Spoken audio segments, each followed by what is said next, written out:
Hello everyone, स्वागत है आपका आपके यूट्यूब चैनल एम रेलवे में। आज हमारा क्लास नंबर 4 है। Let me just go to the class number 4 notes. Okay, class number 4 है। हमने अभी तक जो है क्लास 3 तक अप्रोक्स इम्पोर्टेंट पॉइंट कंप्लीट कर रखे हैं। आज हम 2008 से लेकर 2018 तक का जो इवोल्यूशन हो रखा है एफएससीआई से रिलेटेड वो सारा आज कंप्लीट कर लेंगे।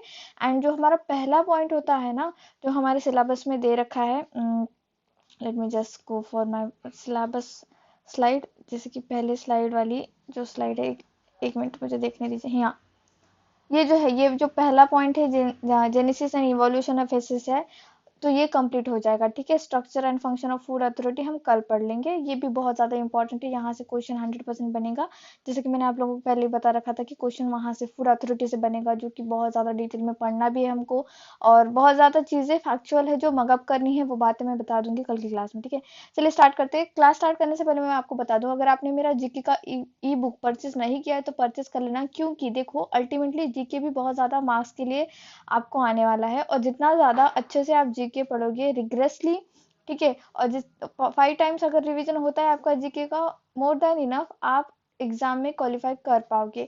अगर जस्ट बुक परचेज कर लिया और आपने उसका रिवीजन भी नहीं किया तो कुछ नहीं हो सकता। तो प्लीज, कोई भी बुक है आपके पास, कोई प्रॉब्लम नहीं है, बस उसका रिवीजन कर लो। अगर जो बुक है उससे समझ में नहीं आ रहा तो मेरा बुक है, प्लीज लिंक डिस्क्रिप्शन बॉक्स में दी गई है, वहां से परचेस कर लेना। ई बुक है तो आप जैसे कहीं किसी के साथ बैठे भी होंगे वगैरह, जैसे दिवाली में आज सच कुछ होता नहीं, शाम में लक्ष्मी पूजन के टाइम पे हम थोड़ा सा बिजी हो जाते हैं, अदरवाइज तो सारे कजन वजन ही साथ में रहते, तो आप मोबाइल में देखते देखते भी पढ़ सकते हो। तो ई बुक का ये फायदा होता है। अच्छा, कोई आपको बोलेगा नहीं कि पढ़ाकू है समथिंग लाइक दैट। तो प्लीज अच्छे से वो बुक परचेज कर लेना, अच्छे से उसका रिवीजन कर लेना। 5 रिवीजन मस्ट है, लेकिन ठीक है, कितने? 5 रिवीजन मस्ट है। चलो, बहुतों की बात है। क्लास नंबर 4, जहाँ पे हमने कहाँ पे खत्म किया था? 2006 पे, फूड सेफ्टी एक्ट पे। ठीक है, food safety and standard act 2006, जो कि एफएसएस बिल 2005। ठीक है, कहाँ पे बिल बिल क्या होता है? बिल एक्ट में कन्वर्ट कब होता है? बिल पास होता है पहले लोकसभा से, देन राज्यसभा से, और फिर प्रेसिडेंट, ठीक है, प्रेसिडेंट उस पे साइन करते हो, और फिर वो चीज क्या बन जाती है? वो चीज बन जाती है एक्ट। ठीक है, मतलब किसी एक हाउस में ये पास होता है, पहले राज्यसभा में हो या लोकसभा में हो, बट बोथ द हाउसेस, जब बोथ हाउसेस का साइन हो जाता है फिर प्रेसिडेंट के पास जाता है। प्रेसिडेंट जैसे साइन कर देते हैं, उस समय से जो है वो एक्ट बन जाता है। 2006 के एक्ट के तहत जो है, उन्होंने 2006 में ही कहा था कि एक अथॉरिटी, एक बॉडी, एक इंस्टीट्यूशन बनानी चाहिए। तो वो इंस्टीट्यूशन कौन सी है? Food safety and standard authority of India. ये इंस्टीट्यूशन बनी कब? बनी 2008 में। 5 सितंबर 2008 में गवर्नमेंट ऑफ इंडिया ने ministry of health and family welfare को ये काम दिया कि ये आपकी जिम्मेदारी है कि एक ऐसी सिंगल इंस्टीट्यूशन बनाया जाए जो सारे के सारे जितने भी फूड रिलेटेड लॉज है, ठीक है, फूड रिलेटेड लॉज एंड जितने भी प्रॉब्लम्स है, वो सारी एक ही इंस्टीट्यूशन सॉल्व करे। और वो इंस्टीट्यूशन कौन सी है? Food safety and standard authority of India. ठीक है, FSSAI। अब मैं शॉर्ट फॉर्म में बोलूंगी, इसका फुल फॉर्म नहीं बताऊंगी इसके बाद। ठीक है, तो 2008 क्यों इतना हमारे लिए इम्पोर्टेंट है? क्योंकि यहाँ पे इंस्टीट्यूशन का फ्रेमवर्क हुआ था। अगर आप अभी विकिपीडिया का ज्ञान यहाँ पर दोगे और बोलोगे नहीं मैम एफएससीआई जो है वो 2011 में स्टैब्लिश हुआ था, तो गलत है। मैंने ये एफएससीआई की वेबसाइट से ही निकाला है, उनके जो ऑथेंटिक वेबसाइट है वहां से। आप खुद भी जाकर देख सकते हो, उनकी वेबसाइट पे क्लिक करना एंड देन अबाउट सेक्शन में जाना, वहां पे आपको एफएससीआई का पूरा इंट्रोडक्शन, क्या इंट्रोडक्शन तो नहीं, हिस्ट्री मिल जाएगी। ठीक है, इंट्रोडक्शन जो है वो 2006 एक्ट का बहुत बढ़िया दे रखा है, लेकिन हिस्ट्री अच्छी दे रखी है वहां पे, तो वो भी पढ़ सकते हो आप लोग खुद से भी। तो 2008 में क्या इस्टेब्लिश हुआ? FSSAI इस्टेब्लिश हुआ। ये क्या है? ये अपेक्स रेगुलेटरी बॉडी है। अपेक्स का मतलब क्या होता है? अपेक्स बॉडी मतलब एक सुप्रीम बॉडी, जैसे सुप्रीम कोर्ट क्या है? एक अपेक्स बॉडी है। जो इंडिया में जिस तरह के भी कंडीशन होते हैं, ज्यूरिडिक्शन के जो भी जजमेंट वाले कंडीशंस होते हैं या जजमेंट वाले लॉज एंड ऑल होते हैं, वो पूरी पूरी अथॉरिटी किसको होती है? सुप्रीम कोर्ट को होती है। इवन पार्लियामेंट भी उसमें दखल अंदाजी नहीं कर सकती है, ना ही कोई पॉलिटिशियन वगैरह उसमें किसी तरह के अड़ंगे ला सकता है। ठीक है, तो लॉ जो है हमारे यहाँ पे इंडिपेंडेंट है। ठीक, फोर्थ पिलर ऑफ इंडिया या फिर फोर्थ पिलर ऑफ डेमोक्रेसी कह सकते हो आप उसको। ठीक है, तो एफएससीआई एक एपेक्स बॉडी है। कोई भी इंस्टीट्यूशन हो, ठीक है, कोई भी बड़ी बॉडी या फिर कोई भी इंस्टीट्यूशन जब एक्ट के तहत बनता है तो उसे क्या कहा जाता है? ये मैंने बहुत बार पढ़ा रखा है, DFCCL के बच्चों को तो पता ही होगा। इसको कहते हैं स्टैट्यूटरी बॉडी। क्या कहते हैं? Statutory body. ठीक है, स्टैट्यूटरी बॉडी। अब इसको ऐसा क्यों कहते हैं? क्योंकि वो एक्ट के तहत बनता है, या फिर इसको कहते हैं कॉन्स्टिट्यूशनल बॉडी। कोई भी बॉडी अगर एक्ट के तहत बन रही है तो उसको कहेंगे स्टैट्यूटरी बॉडी या फिर कॉन्स्टिट्यूशनल बॉडी। और अगर कोई इंस्टीट्यूशन या फिर कोई भी ऑर्गेनाइजेशन, ठीक है, कोई भी ऑर्गेनाइजेशन बिना एक्ट के, बिना कॉन्स्टिट्यूशन में लिखे हुए बनी है तो उसे क्या कहेंगे? Extra constitutional. क्या कहेंगे? Extra constitutional body.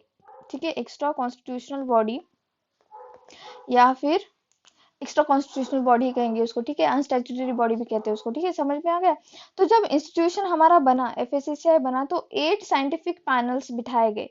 ये मोस्ट इंपॉर्टेंट पॉइंट है, प्लीज इसको अच्छे से आपको लिख लेना है। ये पॉइंट मैं जो है आपको बता रही हूँ कि भाई ये जो है 8 साइंटिफिक पैनल बनाए गए। अब साइंटिफिक पैनल क्या होते हैं मैम? ये तो हमको बहुत ज्यादा डिटेल में पढ़ना है आगे, बट यहाँ पे थोड़ा सा मैं बता दूं कि भाई साइंटिफिक पैनल माने जो भी जानकार होते हैं। जैसे अभी ये कौन सी अथॉरिटी है? फूड से रिलेटेड अथॉरिटी है ना? तो ये जो फूड से रिलेटेड अथॉरिटी है, तो ये यहाँ पे जो है बहुत ही ज्यादा जो जानकार लोग होते हैं, जो साइंटिस्ट होते हैं, ठीक है, उनको बिठाया जाता है। इन लोगों को बहुत ज्यादा डीप नॉलेज होती है। ये फूड रिलेटेड हो, बिवरेजेस रिलेटेड हो, एडिटिव्स रिलेटेड हो, कुछ किसी भी तरह का जो भी हम सप्लीमेंट्स वगैरह ऐड करेंगे किसी फूड में, उससे रिलेटेड हो, इनको बहुत ज्यादा उसकी नॉलेज होती है। तो ऐसे कितने साइंटिफिक पैनल बिठाए गए थे? 8 साइंटिफिक पैनल बिठाए गए थे। फिर से एक मैं स्टार मार्क करूंगी यहाँ पे, क्योंकि ये पूछा जा सकता है। 8 साइंटिफिक पैनल बिठाए गए थे।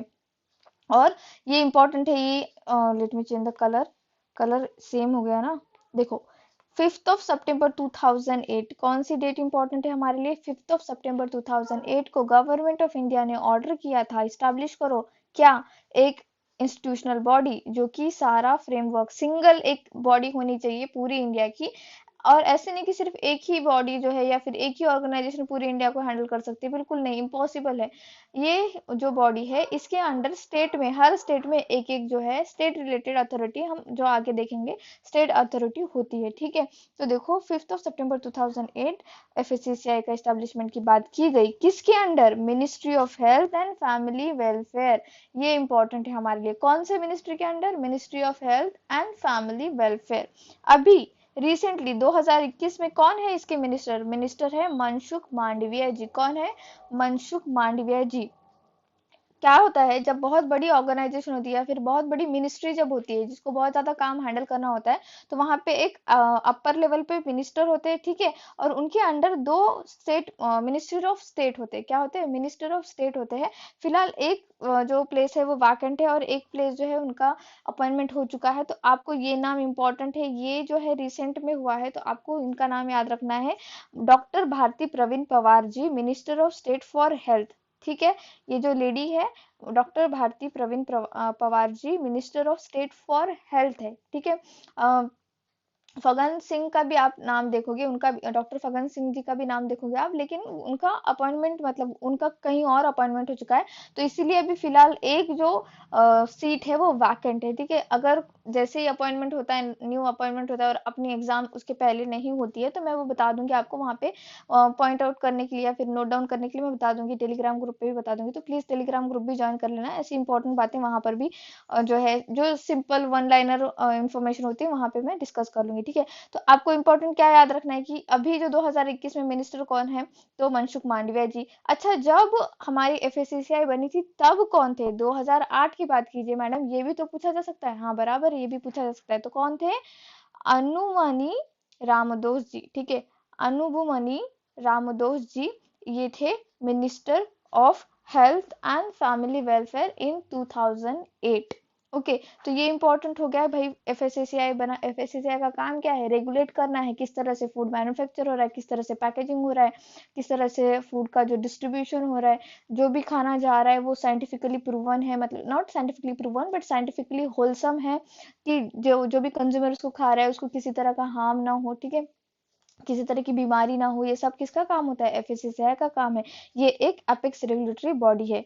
तो 2008 हमारे लिए इंपॉर्टेंट बन जाता है। ये ईयर का भी पूरा पूरा जो भी पॉइंट्स है यहाँ पे लिख कर दिया गया, प्लीज इसको नोट डाउन कर लेना। देन अच्छा, जो हमारा एफएससीआई बना उसका हेडक्वार्टर कहाँ पे, ये भी पूछा जा सकता है। तो ये इसका हेडक्वार्टर है दिल्ली में। कहाँ पे है? दिल्ली में है। और 2021 में, जो अभी 2021 में हेल्थ सेक्रेटरी कौन है? तो राजेश भूषण जी, आईएएस ऑफिसर है ये, ठीक है, राजेश भूषण जी। तो आपको इनका भी नाम याद रखना है, हेल्थ सेक्रेटरी, ठीक है।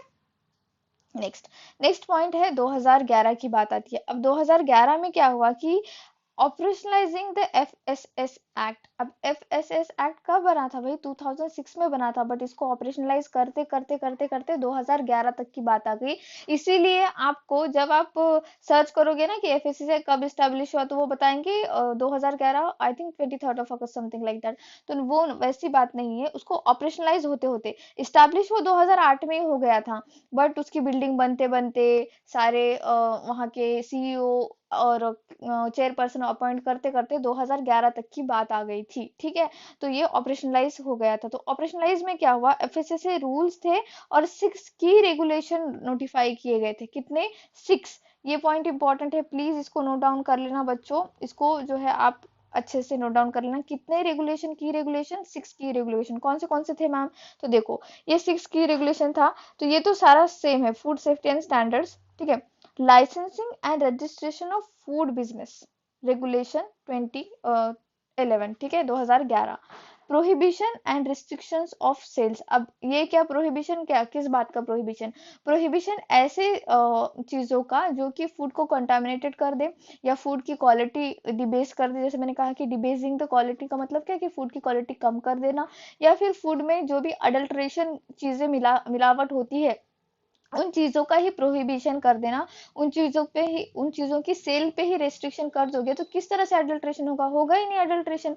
अगर आप उस तरह की चीज, जैसे मैंने कहा था कि आप लोगों को जो गेहूं होते हैं, गेहूं में जो है कंकड़ वगैरह, या फिर मूंगफली, मूंगफली की अगर आप कंकड़ देखोगे तो मूंगफली के आकार के ही होते हैं, उसी तरह के कलर के होते हैं। तो ये भी जो है इसका सेल होता है, ठीक है, ब्लैक मार्केट में इसका सेल होता है, इस कंकड़ का सेल होता है, और वहां से लोग खरीद लेते हैं क्योंकि वो बहुत ज्यादा सस्ते मिलते हैं।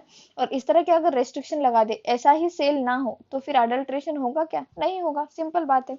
देन है packaging and labelling. Packaging and labelling के भी जो है रेगुलेशन लाया गया 2011 में फिर से, क्योंकि देखो टाइम टू टाइम ये चेंजेस होते रहते हैं। अभी आगे जाकर भी बहुत ज्यादा चेंजेस होंगे। पैकेजिंग एंड लेबलिंग 2020 वाला भी एक रेगुलेशन आया है, ठीक है। Then contaminate toxics and residues, इसके ऊपर भी एक जो है रेगुलेशन लाया गया 2011 में। Laboratory and sample analysis, sampling analysis, इसके ऊपर भी जो है यहाँ पे 2011 में रेगुलेशन लाया गया। तो इस 6 की रेगुलेशन का नोटिफाई किया गया। बट ऐसा नहीं कि ये 6 की रेगुलेशन दिए गए तो इकट्ठा ही इसके ऊपर काम किया गया, नहीं। लैबोरेटरी का, सैम्पलिंग एनालिसिस का इसके 2 साल बाद ऐसे काम हो रखा है, मतलब 1 साल बाद, 2 साल बाद ऐसे काम हो रखा है इसका, ठीक है। देन है food product standards and food additives. तो इनके ऊपर भी रेगुलेशन लाया गया। तो ये तो बहुत ज्यादा डिटेल में हमको आगे पढ़ना है, ठीक है। तो जो डिटेल में पढ़ना है मैं उसके बारे में बाद में बताऊंगी आप लोगों को। बट यहाँ पे इंपॉर्टेंट क्या है कि भाई एफएसएसए रूल्स लागू किए गए 2011 में। सारी चीजें जो 2006 के थे वो ऑपरेशनलाइज कब से शुरू हो गए? 2011 से शुरू हो गए। 6 की पॉइंट्स जो है, 6 की रेगुलेशन नोटिफाई किए गए और मैंडेटरी कर दिया गया। मैंडेटरी क्या कर दिया गया? Licensing for food business. अगर आप फूड बिजनेस करना चाहते हो तो आपके पास एक फूड लाइसेंसिंग एफएससीआई द्वारा एक लाइसेंस होना जरूरी है। अगर आप सर्च भी करोगे ना एफएससीआई का लाइसेंस, तो हमारा जो का सर्टिफिकेट वगैरह होता है ना, उसी तरह का ये सर्टिफिकेट दिया जाता है। अगर आप छोटा सा शॉप भी बनाना चाहते हो फूड से रिलेटेड, मतलब लाइक की सर्विस देना चाहते हो, फूड सर्विस, या फिर छोटा सा होटल रेस्टोरेंट ओपन करना चाहते हो, या ब्रेकफास्ट वाला जो रेस्टोरेंट होता है ना, छोटा सा भी जो रेस्टोरेंट होता है स्ट्रीट साइड भी, तो वहां पर भी इन लोगों को कंपलसरी किया जाता है कि आपके पास लाइसेंस होना चाहिए, आपका एक लाइसेंस नंबर वगैरह होता है। तो ये कब से मैंडेटरी किया गया? 2011 से मैंडेटरी किया गया, कंपलसरी किया गया। तो ये इंपॉर्टेंट है हमारे लिए, क्वेश्चन बन सकता है कि भाई कौन से साल से किया गया मैंडेटरी? तो 2011 से मैंडेटरी किया गया। Food import clearance safety introduce की गई। अब food import clearance safety introduce क्या की गई कि जो भी चीज हम इंपोर्ट करते हैं, ठीक है, एक्सपोर्ट करते तो उसके ऊपर तो बहुत ज्यादा हमको ध्यान देना पड़ता है, ठीक है। जो एक्सपोर्ट किया जाता है उसके ऊपर बहुत ज्यादा ध्यान देना पड़ता है, और वो ध्यान दिया भी जाता है। अगर यहाँ से खराब सामान चला जाएगा किसी और देश में तो हमारी तो बदनामी हो जाएगी, है ना। बट ऐसा भी ना हो कि बाहर से जो खराब चीजें हैं वो हमारे इंडिया में आ जाए, हमारे स्टैंडर्ड को जो है बिल्कुल वो मैच ना कर पाए, और फिर भी उसको पास कर दिया जाए जस्ट बिकॉज कि वो किसी बड़े देश से आ रखी हो, नहीं। तो इसके लिए भी 2011 में एक food import clearance safety introduce की गई। इसमें बताया गया कि भाई किस तरह से जो है फूड की सेफ्टी के ध्यान रखना है, और बहुत सारी बातें हैं इसमें। बस हमको इतना याद रखना है कि भाई फूड इंपोर्ट क्लियरेंस सेफ्टी कब इंट्रोड्यूस किया गया, वो इंट्रोड्यूस किया गया 2011 में इंट्रोड्यूस किया गया। ये इतना क्यों इंपॉर्टेंट है, इंपोर्ट का क्यों देखते हैं हम लोग, क्योंकि देखो जैसे मैंने पहले भी बता रखा है आप लोगों को, ये जो भी हम इंपोर्ट करते हैं उसके ऊपर बहुत ज्यादा ध्यान देना पड़ता है, और एक्सपोर्ट पे भी ध्यान देना पड़ता है। अल्टीमेटली आपका अगर एक्सपोर्ट खराब होता है तो आपके देश की बदनामी होगी, और अगर इंपोर्ट खराब होता है तो जो देश आपको बेच रहा है वो अनाज, उसकी बदनामी होगी। ठीक है, बदनामी भी होगी, प्लस जो भी चीजें हम खाएंगे, जो ग्राउंड लेवल पे जो कंज्यूमर के पेट में जाएंगे तो कंज्यूमर को प्रॉब्लम होगी। ठीक है, इसीलिए इतना ज्यादा ध्यान दिया जाता है। अब 2011 के बाद इंपॉर्टेंट है 2012। जैसे कि मैंने कहा ना कि यहाँ पे रेगुलेशन क्या दिया गया कि भाई एक लेबोरेटरी बनानी चाहिए एक सैम्पलिंग एनालिसिस के लिए। तो ये ऐसा नहीं कि बस 2011 में ही लेबोरेटरी बनाई गई, नहीं, 2012 में ये बात शुरू हुई। 2012 में इंडिया की पहली एनएबीएल स्टैब्लिश की गई। एनएबीएल लैब क्या होती है, तो इसका हेडक्वार्टर कहाँ है, गुरुगांव में है। ये इंपॉर्टेंट, ये नोट डाउन कर लेना। और एनएबीएल क्या है मैम, एनएबीएल है national accreditation board for testing and calibration laboratory. ठीक है, एक्रीडिएटेशन मतलब, इसका प्रोनाउंसिएशन मुझे नहीं आ रहा, I am sorry for that. Accreditation मतलब अप्रूवल। अप्रूवल किस चीज का, अब आप कोई फूड बना रहे हो, ठीक है, आप सपोज इडली बना रहे हो, और अगर इडली के लिए आपको अप्रूवल किससे मिलेगा, आपके कंज्यूमर से अप्रूवल मिलेगा। अगर आप अच्छा बनाओगे तो अल्टीमेटली आपकी सेल होगी। उसी तरह से किसी भी जो फूड बनता है, या फिर जो पैकेज वाले फूड होते हैं, स्पेशली जो पैकेज फूड होते हैं, या फिर कोई बहुत अनाज वगैरह जो होता है, हमारे चावल ले लो, गेहूं ले लो, ठीक है, तो इन चीज को अप्रूवल दिया जाता है। किनके द्वारा अप्रूवल दिया जाता है, जो बड़ी बड़ी लैबोरेटरीज होती है, जो गवर्नमेंट ऑफ इंडिया के अंडर वर्क करती है, वो लोग अप्रूवल देते हैं, तभी वो चीजें जो है मार्केट में आ पाती है। तो इसको क्या कहेंगे, एक्रीडिएशन। और ये एनएबीएल कब स्टैब्लिश हुआ था, 2012 में स्टैब्लिश हुआ था। इंडिया का पहला NABL laboratory. And board of testing and calibration. अब टेस्टिंग का तो पता है आप लोगों को, टेस्टिंग कैसे कर लेंगे कि भाई जो भी अनाज आपके पास आया है टेस्टिंग के लिए, जो भी आपके पास सैंपल आया है, सपोज आपके पास राइस आया है, तो उसका टेस्टिंग करेंगे आप लोग अच्छे से। ठीक है, उसमें किस तरह की न्यूट्रिशन है ना, ऑल ये सारा टेस्टिंग कर लिया। बट कैलिब्रेशन का मतलब क्या होता है, कैलिब्रेशन का मतलब होता है उसके स्टैंडर्ड के साथ आपको, ठीक है, स्टैंडर्ड के साथ कंपैरिजन करना, कंपेयर करना, इसको कहते हैं कैलिब्रेशन। मतलब जैसे देखो अपना कट ऑफ लगता है, किसी भी एग्जाम का एक कट ऑफ होता है, ठीक है, कट ऑफ होता है। तो अब ये कट ऑफ, सपोज किसी कोई एग्जाम 100 मार्क्स का था, उसमें कट ऑफ लगा है 70 मार्क्स। अब ये क्या चीज है, 70 मार्क जो है, ये कट ऑफ क्या होता है, ये कैलिब्रेशन होता है। कैलिब्रेशन माने कि अगर आपको 70 मार्क्स है तो आप इन हो, आपको आगे लिया जाएगा। अगर आपको 70 से नीचे हो तो आप आउट हो, और अगर आपको 70 से ज्यादा है तो भी आप इन हो। तो समझ रहे हो, कैलिब्रेशन माने एक बेंचमार्क सेट किया जाता है। एक बेंचमार्क जो होता है उसके अगर आप अंदर बैठ रहे हो बहुत बढ़िया, नहीं बैठ रहे हो आउट, अगर उसके एकदम बराबर बैठ रहे हो तो भी आप इन हो। तो यही होता है कैलिब्रेशन। मैंने एकदम सिंपल लैंग्वेज में आपको कैलिब्रेशन की जो है डेफिनेशन बता दी। वैसे हम लोगों ने कैलिब्रेशन के बारे में पढ़ रखा होगा, जितने भी इंजीनियर हैं उनको पता होगा कैलिब्रेशन हम मेजरमेंट में पढ़ रखते हैं। ठीक है, तो कैलिब्रेशन ये होता है कि भाई एक स्टैंडर्ड के साथ हमको कंपैरिजन किया जाता है। और एल फॉर लेबोरेटरी। तो एनएबीएल का फुल फॉर्म देख लिया आप लोगों ने, इसका हेडक्वार्टर कहाँ है, गुरुगांव में है। 2012 में एनएबीएल, पहली एनएबीएल स्टैब्लिश की गई।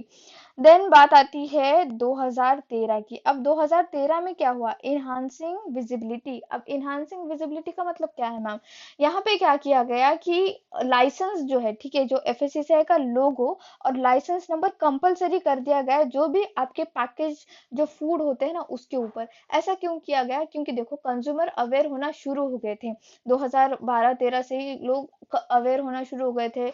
हम लोग जब भी कुछ प्रोडक्ट परचेस करते हैं, आप लोग देखना आपके पास आसपास अभी भी रूम में अगर कोई चीज होगी जो पैकेज है, ठीक है, पैकेज फूड है, या फिर अभी जस्ट मेरे सामने पैराशूट की जो है बॉटल है, ठीक है, पैराशूट की बॉटल है, तो इसके ऊपर भी एफएससीआई का लोगो दिखेगा आपको और लाइसेंस नंबर दिखेगा। तो आप बोलोगे मैम पैराशूट तो हेयर ऑयल है, फिर इसके ऊपर कैसे, क्या मतलब है ना, क्योंकि ये फूड फूड में तो आता नहीं है। बट ये एक्चुअल में जब इसका लाइसेंस लिया गया तो वो फूड ऑयल के एडिबल ऑयल से इसका जो है लाइसेंस लिया गया। क्यों लिया गया? क्योंकि कॉस्मेटिक पे बहुत ज्यादा परसेंटेज ऑफ इंटरेस्ट पे करना पड़ता है, परसेंटेज ऑफ क्या कहते हैं उसको, टैक्स पे करना पड़ता है, इसीलिए पैराशूट कंपनी ने वो दिमाग लगाया है। बट मेरे लिए इंपॉर्टेंट क्या है यहाँ पे आपको बताना कि भाई इसके ऊपर एफएससीआई का लोगो आपको देखने को मिलेगा, ठीक है, और इसके ऊपर आपको लाइसेंस नंबर भी देखने को मिलेगा। क्या देखने को मिलेगा? लाइसेंस नंबर देखने को मिलेगा। और ये कब से स्टार्ट हुआ है? मैंडेटरी कर देना, कंपलसरी कर देना 2013 से, ठीक है। आपके पास अगर कोई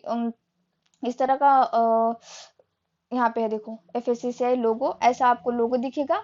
और आपको 14 डिजिट, कितना डिजिट, ये इंपॉर्टेंट है कि जो हमारा लाइसेंस नंबर होता है एफएससीआई का, वो कितना डिजिट होता है? 14 डिजिट होता है। तो वन बाय वन हम देखते हैं कि भाई ये 14 डिजिट का मतलब मीनिंग क्या है, ठीक है।